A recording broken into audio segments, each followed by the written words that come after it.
సంగారెడ్డి జిల్లా పటాన్చెరు మండలం Indresham Vikas Nagar welfare society వద్ద స్వల్ప ఉద్రిక్తత చోటు చేసుకుంది. పోలీసుల జోక్యంతో గొడవ సద్దుమణగడంతో పాటు ఫ్లాట్లు యజమానులు అవకాశం ఏర్పాటు చేసుకున్నారు.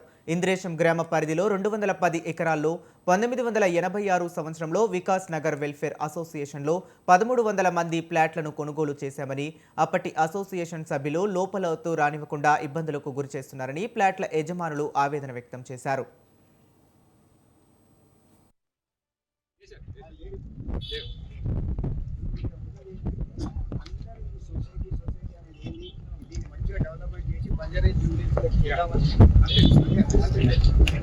గోపులూర్తిమారెడ్డి అండి. నేను Vikas society one of the plot owner. 2006లో నేను ఈ వికాస్ సొసైటీలో ప్లాట్ కొన్నాను. అప్పటి నుంచి ఇప్పటి వరకు సొసైటీలో అన్ని మీటింగ్లలో పాల్గొన్నాను. జరుగుతున్న ప్రతి కార్యక్రమంలో వారికి సహకరిస్తూనే వచ్చాను. ఇన్ని సంవత్సరాలు చూసాం, సుదీర్ఘంగా సుమారు 20 సంవత్సరాలు అవుతుందండి. ఎదురు చూస్తూ ఉన్నాము, కానీ ఇంతవరకు ఎటువంటి డెవలప్మెంట్ రాలేదు. దీంట్లో 2 సొసైటీలు ఉన్నాయి. వికాస్ సొసైటీలో 2001 ఒక సొసైటీ ఉంటే, ఫస్ట్ సొసైటీ వచ్చేసి 1986. ఇది వచ్చేసి 210 ఎకరాలండి.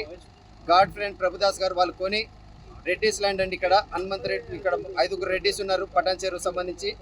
వారి ల్యాండ్ కొని వారు మంచిగా ఈ క్రిస్టియన్ పరంగా ఉద్దేశించి 2 రాష్ట్రాలు, అప్పుడు ఉమ్మడి రాష్ట్రం ఉంది కాబట్టి 2 రాష్ట్రాల్లో ఈ ప్లాట్లను అమ్మటం జరిగింది. 500 గజాలు, 300 గజాలు, 200 అలా.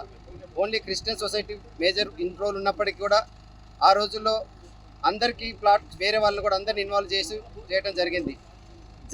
గడిచిపోయిన 40 సంవత్సరాల్లో ప్లాట్ ఓనర్స్ అందరూ అమ్ముకొని ఇట్లా ట్రాన్సాక్షన్ జరగటం వల్ల ఈరోజు అన్ని కులాలు, మతాలు, అన్ని ప్రాంతాలు, వర్గాలు అందరూ ఈరోజు దీంట్లో భాగస్వాములు అయిపోయినారు.